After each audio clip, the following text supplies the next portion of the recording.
രൂപങ്ങളിൽ same mistake. അതൊക്കെ ഉണ്ണി പറഞ്ഞല്ലോ ഇവിടെ. പിന്നെ കുളിർ ലാസ്റ്റ് പല്ലവിയിൽ കുളിർ നീരിൽ ഷാർപ്പായിരുന്നു കേട്ടോ. പിന്നെ ടോട്ടലി നന്നായിരുന്നു കേട്ടോ. കാര്യം ഇതൊക്കെ പ്രധാനമായിട്ടുള്ള സംഭവങ്ങളാണ്. ഇതൊക്കെ ഒന്ന് ശരിയാക്കുകയാണെങ്കിൽ നന്നായിരിക്കും. അതുപോലെ ഫിനിഷ് ചെയ്തത് അനിയുടെ ഫ്ലൂട്ട് മനോഹരമായിരുന്നു. താങ്ക് യു ഷാരിച്ച. ആൻഡ് ഓഫ് കോഴ്സ് നമ്മുടെ സെലിബ്രിറ്റി ഗസ്റ്റ് ജഗദീഷ് ചേട്ടാ അബിയുടെ പെർഫോമൻസിനെ കുറിച്ച്. അബി വളരെ നന്നായിരുന്നു. Thank you sir. ഈ വെങ്കല പാട്ടാണല്ലോ ഇത്. അതെ. വെങ്കലം സിനിമ പ്രദർശിപ്പിക്കുന്ന തിയേറ്ററിന്റെ സൈഡിൽ നിന്ന് കേട്ട ഒരു ഫീലിംഗ് എനിക്കുണ്ടായിരുന്നു. പിന്നെ ഭാസ്കരൻ മാഷിന്റെ വരികളാണ് എന്നാണ് എൻ്റെ ഓർമ്മ. രവീന്ദ്രൻ മാഷിന്റെ സംഗീതം. അപ്പോൾ ഭാസ്കരൻ മാഷിന്റെ വരികളെന്ന് പറയുമ്പോൾ നാടൻ ശീലുകൾ പ്രയോഗങ്ങളെല്ലാം ശ്രദ്ധിച്ചാൽ മനസ്സിലാവും. മലയാള തനിമയോടെ ഇത്രയധികം ഭംഗിയായിട്ട് എഴുതുന്ന ഒരു ഗാനരചയിതാവ് മലയാള സിനിമയിൽ ഭാസ്കരൻ മാഷെ പോലെ വേറെ ആരും ഇല്ല. അപ്പോൾ അതിനനുസരിച്ചുള്ള ഒരു വസ്ത്രധാരണം, മുണ്ടുടുത്തത് നന്നായി.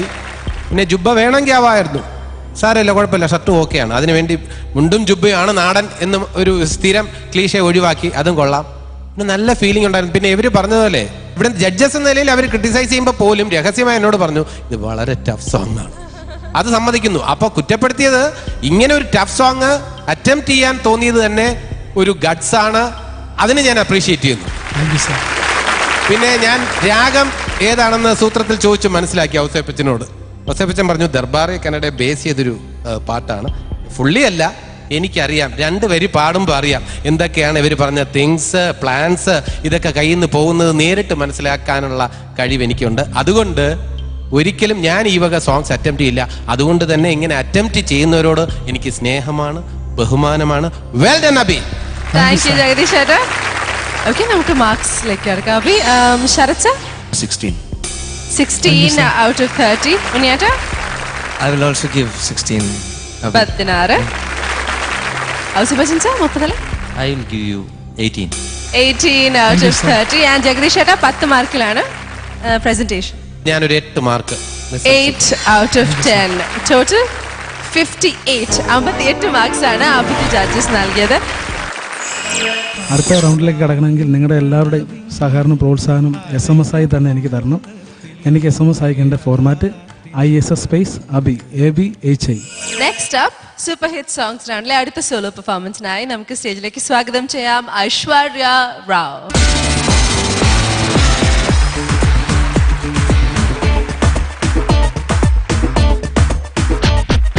ഹായ് ഐശ്വര്യ. ഏത് പാട്ടാ ഐശ്വര്യ സെലക്ട് ചെയ്തിരിക്കുന്നത്? You look lovely. Thank you. ഏത് പാട്ടാണ്? ഞാൻ സാഗര സംഗമത്തിലെ ഓം നമ ശിവായ. എല്ലാവരും കേൾക്കാൻ കാതോർത്തിരിക്കുകയാണ്. Okay, ready? ഓക്കെ, ഐശ്വര്യ റാവിന്റെ ഗാനം നമുക്ക് എല്ലാവർക്കും കേൾക്കാം. Best of luck. Thank U.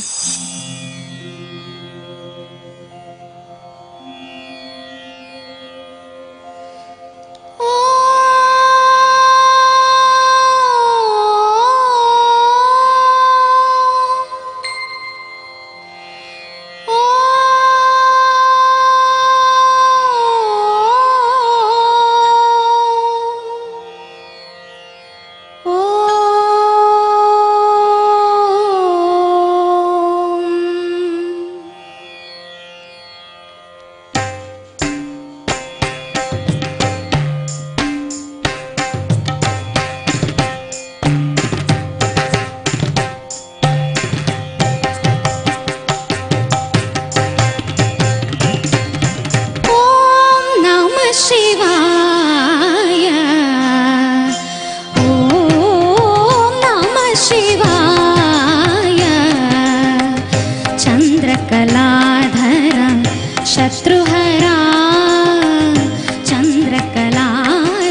ശ്രുതികൾ അഷ്ടദിക്കുകൾ നിൻ വാക്കുകൾ നവരസങ്ങളും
ഐശ്വര്യ എങ്ങനെ പാടിയെന്ന് തോന്നുന്നു? കുറെ സ്ലിപ്സ് വന്നു. കുറെ സ്ലിപ്സ് വന്നു. ഓക്കെ, എന്തൊക്കെ സ്ലിപ്സ് ആണ് നമുക്ക് ജഡ്ജസിനടുത്ത് ചോദിക്കാം. ശരത് ഐസ് എന്താണ് ഐസ് ഇങ്ങനെ ആയിപ്പോയത്? കംപ്ലീറ്റ് മോടെ കൈവിട്ടങ്ങ് പോയല്ലേ പാട്ട്. ശിവക്ഷേത്രത്തിൽ പോകാമായിരുന്നു. പോയോ? പോയതായിരുന്നു ഇന്നലെ. ആ അതാ കുഴപ്പം. വിഷ്ണു ട്രൈ ചെയ്യാം അടുത്തോട്ടം കേട്ടോ. മോളെ തുടക്കം കൊള്ളായിരുന്നു കേട്ടോ. പിന്നെ അങ്ങ് ഫ്ലാറ്റായി മോളെ. ആ ഓം തന്നെ എൻ്റെ ഫ്ലാറ്റായി. പിന്നെ അടുത്ത ഓം നമ ശിവായ യാ മോക്കറിയാമല്ലോ പറ്റിയ കുഴപ്പം ശ്രുതി. പിന്നെ അടുത്ത നമ ശിവായ തുടങ്ങിയപ്പോൾ നമ ഉണ്ടായ കുഴപ്പം അറിയാമല്ലോ. പിന്നെ അടുത്ത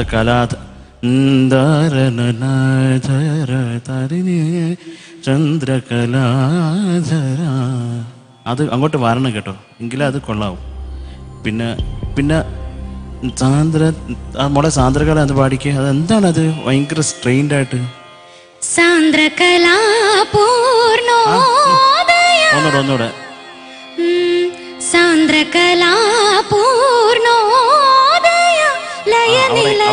അവിടെ നിന്ന് എത്തിച്ചു തരുമോ അത് മേളില്?